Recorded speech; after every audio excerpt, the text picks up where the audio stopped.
Hey guys, Happy Couple here. Today's video is all about how do you find that motivation when you don't feel the motivation. Don't forget to subscribe and hit the little bell icon. Ding ding! No one is going to do something long term that they hate doing and have no reason for. True.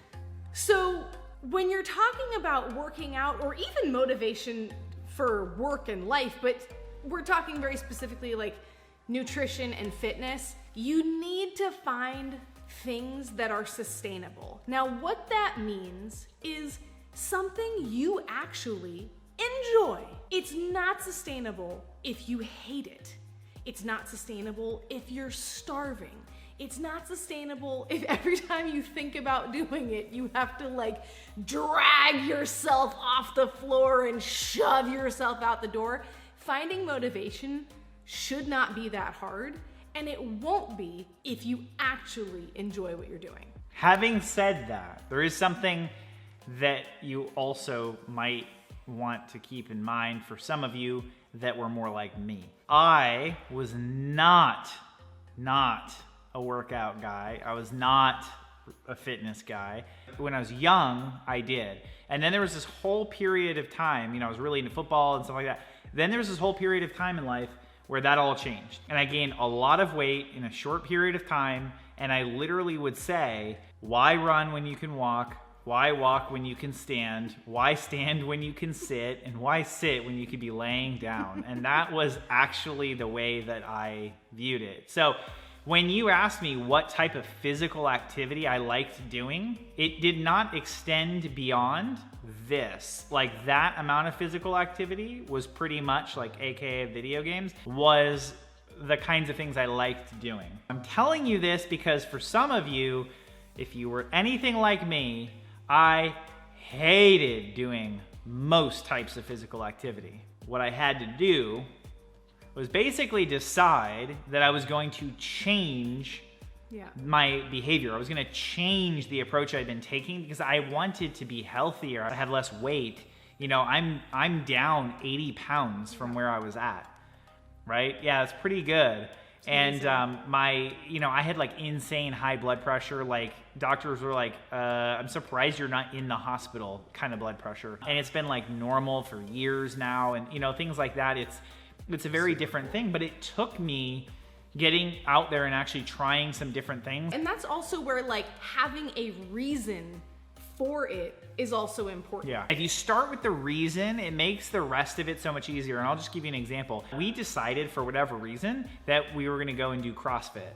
Okay. And I thought, you know what, maybe I'll get more fit by doing that. And I did. I actually started doing it. And I'll tell you, the workouts sucked. I hated doing it, right? They're so hard. They're hard, right? But I would basically start doing it, and I basically made the decision, I'm gonna do this on a gradient. I'm gonna do it just progressively.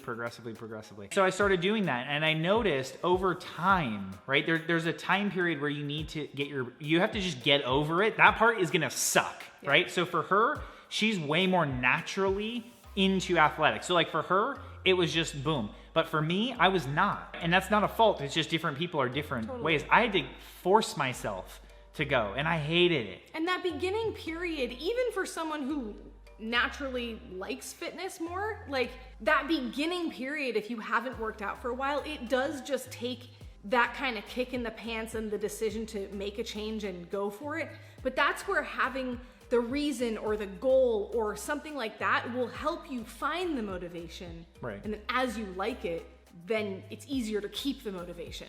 Right. And see, I tried eating better for a long time and couldn't get myself to do it. So I started working out. And then I could actually, I really didn't want to eat junk nearly as much. Yeah. So for me, I actually had to start working out first. And I would do workouts that if I thought of eating junk, like nasty food, it would literally make me want to throw up. Just the concept of it, I was like, ugh. As I started doing that though, and I started getting into it, I actually started having wins and started having gains. And then I decided, I hate running, hate it. So I'm going to go do a marathon. Because that's logical. That makes total sense, right? Pick a challenge, go for it. And that led me to a marathon, which then led me to Ironman training and a bunch of other things. So just realize there might be a period of time at the beginning where you have to get used to doing it, but after you get going a little bit, you start to feel good on it. If after a period, give it a few weeks and you're doing it and it's just totally miserable, find a different physical activity. There's plenty of them. You might want to try several. You know, there are so many different kinds of gyms. There's like CrossFit, boxing. There's boxing. Boxing workout ones, not like boxing you have to punch people in the face or get punched. Kickboxing, Pilates, spin class, gymnastics training, swimming. Triathlon stuff. Triathlons. There's so weightlifting, whatever. There's so many. So even if you do one class here, one class there, or you know, a week trial here, a week trial there, whatever the arrangement is, you can find something that you love and really do set those goals. Find your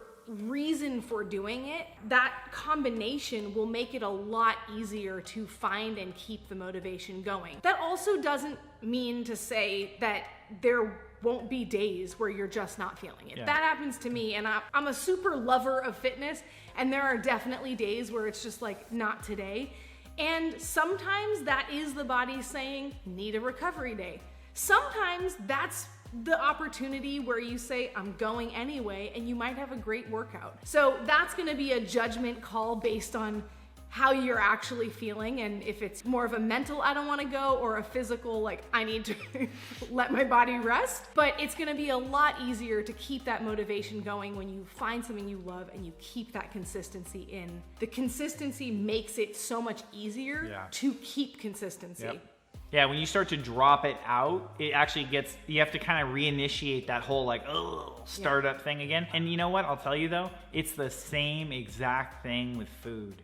Yeah. So with food, for me, I also had to keep in mind that overall view, that goal that I was going for body-wise and health-wise and all of this, and then get it going. And it took an adjustment period. I was used to drinking like several energy drinks a day, drinking like 3 grande peppermint mochas a day, eating dessert for breakfast, lunch, and dinner. That was normal. So do you really think that eating like some healthy piece of something was like, wow, this sounds like a great idea? No, that also took an adjustment period, but I decided to focus on the fitness part because I kept trying to change the diet.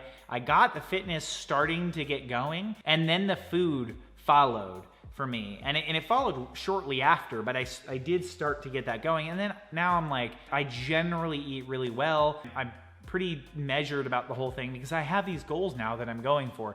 But just realize, because your taste buds even take weeks to adjust. And also you start to really view food and nutrition as your fuel when you have workout goals and things like that. And it can be yummy fuel, but you then actually start liking and wanting things that are gonna make you feel good, not only taste good.